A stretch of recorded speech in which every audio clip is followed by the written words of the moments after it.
Pencil का कमाल। एक दिन चेतन के स्कूल में जादू का खेल हुआ। जादूगर ने बड़े अच्छे अच्छे करतब दिखाए। सब बच्चे करतब देख के चकित रह गए। जादू के खेल के बाद जब सब घर जाने लगे तो चेतन को स्टेज के पास कुछ चमकती हुई चीज दिखाई दी। उसने पास जाके देखा। अरे वाह, कितनी सुंदर पेंसिल है।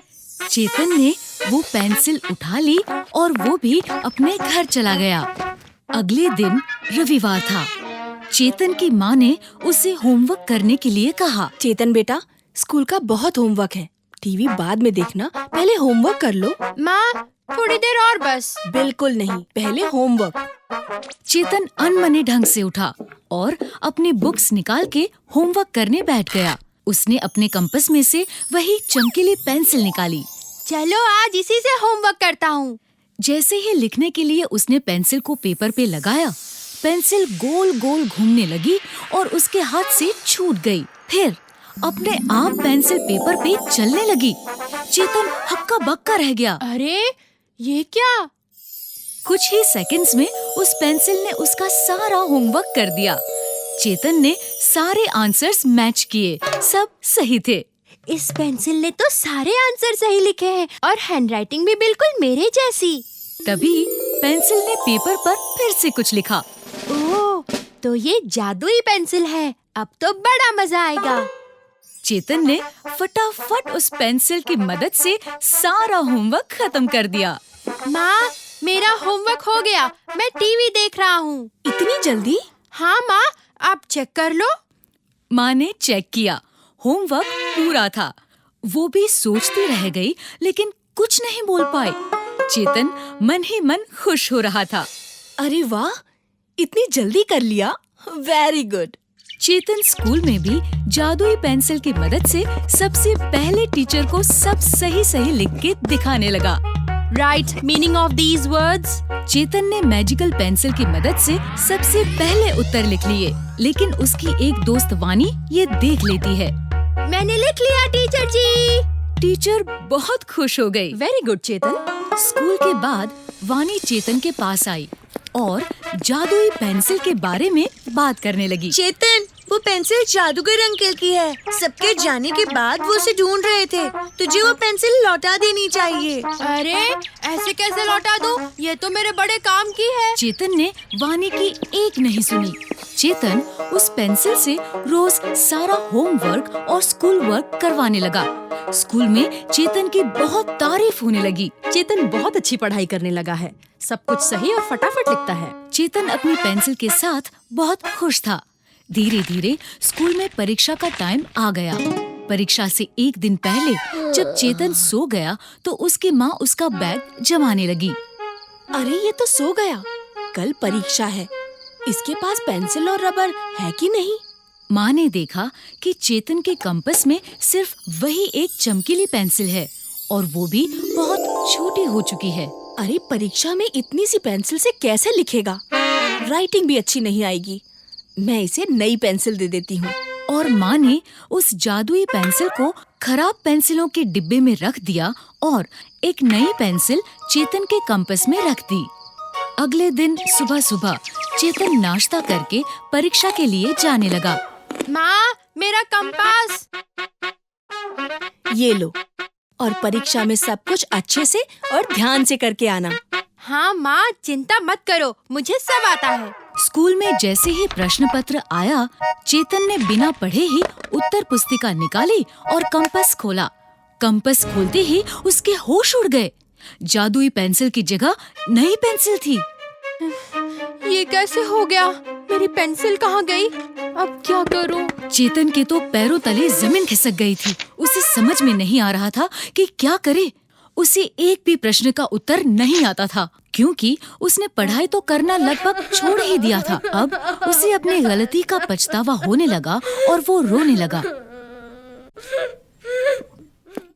क्या हुआ चेतन, क्यों रो रहे हो? चेतन ने रोते रोते टीचर को सारी बात बताई। मुझे एक भी प्रश्न का उत्तर नहीं आता है। मैं एक जादुई पेंसिल की मदद से सब सही करता था। मेरी पेंसिल खो गई है। अब मैं कुछ नहीं लिख पा रहा हूँ।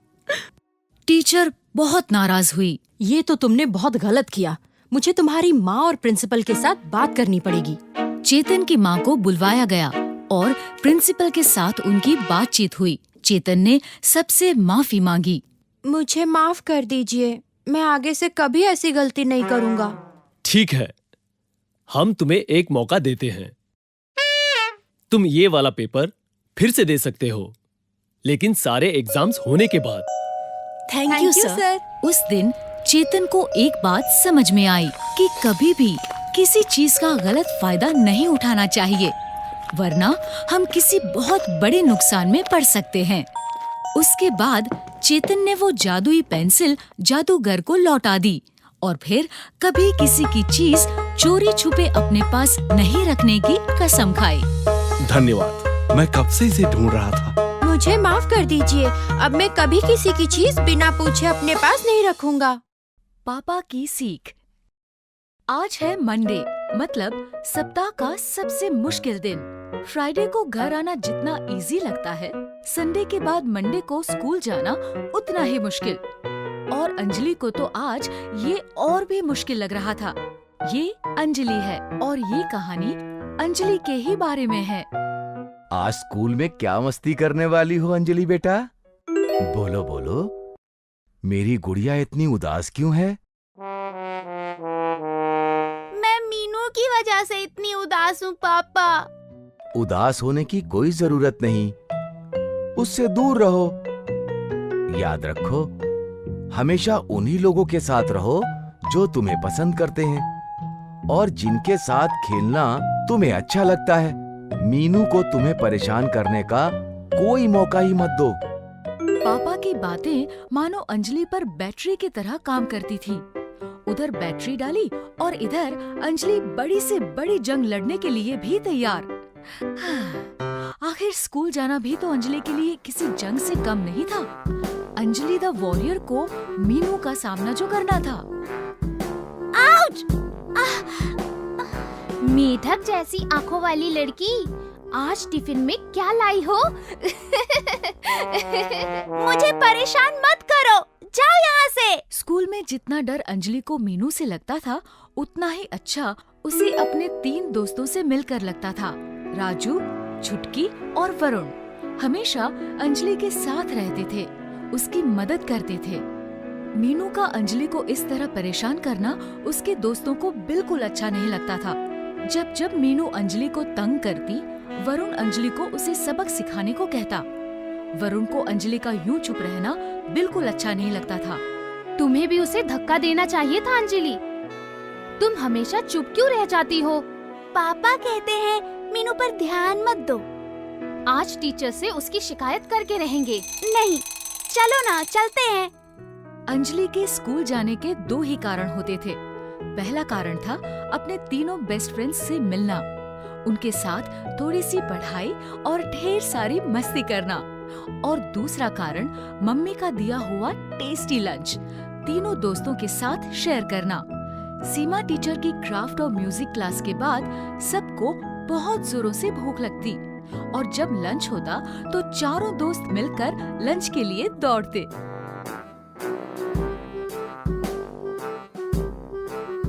ओह, बेचारी अंजलि का टिफिन गिर गया। अब अंजलि क्या खाएगी? लेकिन शैतान मीनू अंजलि को कोई न कोई शैतानी करके परेशान कर ही देती थी। शैतान लड़की, अभी बताती हूँ। रुको छुटकी, कोई बात नहीं, उसे जाने दो। वो मीनू तुम्हें हमेशा तंग करती है और तुम हमेशा उसे छोड़ देती हो। ये तो ठीक नहीं है अंजलि। अगर तुम उसे हमेशा इसी तरह छोड़ दोगी तो वो तुम्हें तंग करना बंद नहीं करेगी। लेकिन अंजलि भी अपने पापा की बेटी थी। उसने कभी मीनू पर पलटकर गुस्सा नहीं किया और अपने दोस्तों को भी हमेशा ऐसा करने से रोका।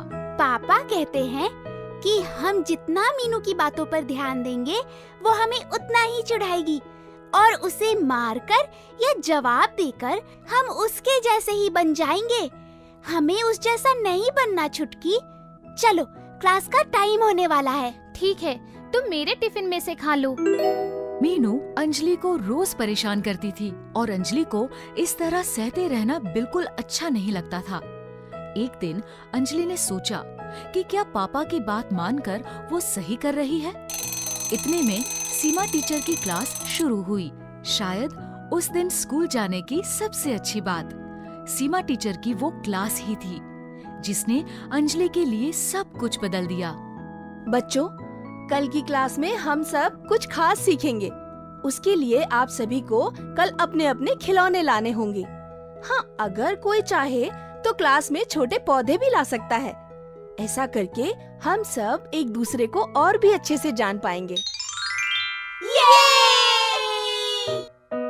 उस दिन अंजलि ने घर जाने पर सोचा कि आज वो पापा से साफ साफ कह देगी कि अब उससे मीनू का व्यवहार बिल्कुल सहा नहीं जाता। अंजलि, तुम्हारे घुटने पर चोट कैसे आई? मीनू की वजह से। आज उसने सुबह जोर से धक्का दिया और मुझे चोट लग गई। लेकिन जैसा आपने कहा था, मैंने उसे कोई जवाब नहीं दिया। वरुण कह रहा था कि मुझे भी उसे धक्का देना चाहिए था। तुमने बिल्कुल ठीक किया। मुझे अपनी प्यारी सी बेटी पर गर्व है। तुम्हें मीनू नहीं पसंद क्योंकि वो तुम्हें मारती है, तंग करती है और हमेशा खुद का सोचती है। तुम्हारे उसे मार देने पर भी ये समस्या नहीं सुलझेगी क्योंकि वो अंजलि है और तुम मीनू। तुम लकी हो कि तुम्हें इतने प्यारे दोस्त और प्यार करने वाले मम्मी पापा मिले। हो सकता है मीनू के साथ ऐसा ना हो, इसलिए कभी मीनू पर हाथ नहीं उठाना। अंजलि को पापा की बात भी गलत नहीं लगी। उसने सोचा कि हो सकता है मीनू के ऐसे व्यवहार के पीछे सच में कोई कारण हो। मुझे इस बारे में अंजलि की माँ और सीमा टीचर से बात करनी चाहिए। अगले दिन का सब बच्चों को बड़ी ही बेसब्री से इंतजार था। सब बच्चे अपने अपने सॉफ्ट टॉय स्कूल लेकर आने वाले थे। अंजलि ने एक रात पहले ही अपने अप्पू गप्पू को तैयार कर लिया था और जब अंजलि स्कूल गई तो देखा कि पूरी क्लास मानो जू बनी हुई है। कोई अपना हाथी लाया था तो कोई शेर और कोई तो अपना कछुआ लाया था। क्लास में बच्चों के अलावा बंदर, भालू, शेर और कछुआ भी एक दूसरे के दोस्त बन रहे थे। सब बच्चे अपना अपना खिलौना लेकर उस दिन क्लास में पहुँचे, सिवाय मीनू के। मेरी प्यारी बिल्ली तुम्हारे अप्पू गप्पू से मिलना चाहती है। इसका नाम बिल्लू है। बहुत भूख लगी है इसे। हो सकता है अप्पू गप्पू को खाकर बिल्लू का पेट भर जाए। अंजलि को लगा कि आज तो मीनू का बिल्लू उसके अप्पू गप्पू को खाकर ही दम लेगा कि तभी वरुण जोर से चीखा, आह! बिल्ली, हटाओ इसे। मुझे बिल्ली से डर लगता है। हटाओ! कोई मेरी बिल्ली की मदद करो प्लीज। उसे नीचे उतारो। नीचे आ जाओ बिल्लू, प्लीज नीचे आ जाओ। कोई मीनू की मदद के लिए आगे नहीं आया और आता भी कैसे। बिल्लू इतना ऊपर चढ़ के बैठ गया था। किसी बच्चे को पेड़ पर चढ़ना आता ही नहीं था। अंजलि को मीनू को दुखी देखकर बड़ा दुख हुआ। चिंता मत करो मीनू। बिल्लू वरुण की आवाज सुनकर और हम सबको देखकर केवल डर गया है। बिल्लू की मियाऊ सुनकर अंजलि का दिमाग दौड़ने लगा और फिर आइडिया! मुझे एक तरकीब सूझी है जिससे बिल्लू अभी नीचे आ जाएगा। सच? अंजलि दौड़कर सीमा टीचर के पास गई। टीचर, क्या मुझे स्कूल के किचन से थोड़ा दूध मिल सकता है? मुझे मीनू के बिल्लू को पेड़ से उतारना है। सीमा टीचर को अंजलि ने सारी बात बताई और उन्होंने काका से कहकर अंजलि के लिए थोड़ा सा दूध मंगवाया। Thank you teacher. बिल्लू, देखो मैं तुम्हारे लिए क्या लाई। टेस्टी मलाई वाला दूध। Thank you Anjali. मैंने हमेशा तुम्हारे साथ बहुत बुरा व्यवहार किया, तुम्हें तंग किया, तुम्हें चोट पहुंचाई। मुझे प्लीज माफ कर दो। कोई बात नहीं। तो क्या तुम मेरी दोस्त बनोगी? बिल्कुल। और उस दिन के बाद से अंजलि और मीनू बेस्ट फ्रेंड्स हैं। मीनू अंजलि की ही नहीं, अब सबकी अच्छी दोस्त है और इनकी दोस्ती पूरे स्कूल में मशहूर है। उस दिन अंजलि को एहसास हुआ कि उसके पापा सही कहते थे, बुरे व्यक्ति के साथ बुरा व्यवहार करने से कभी प्रॉब्लम सॉल्व नहीं होती। हमारे द्वारा किया अच्छा व्यवहार एक बुरे व्यक्ति को भी उसकी बुराई का एहसास करा सकता है।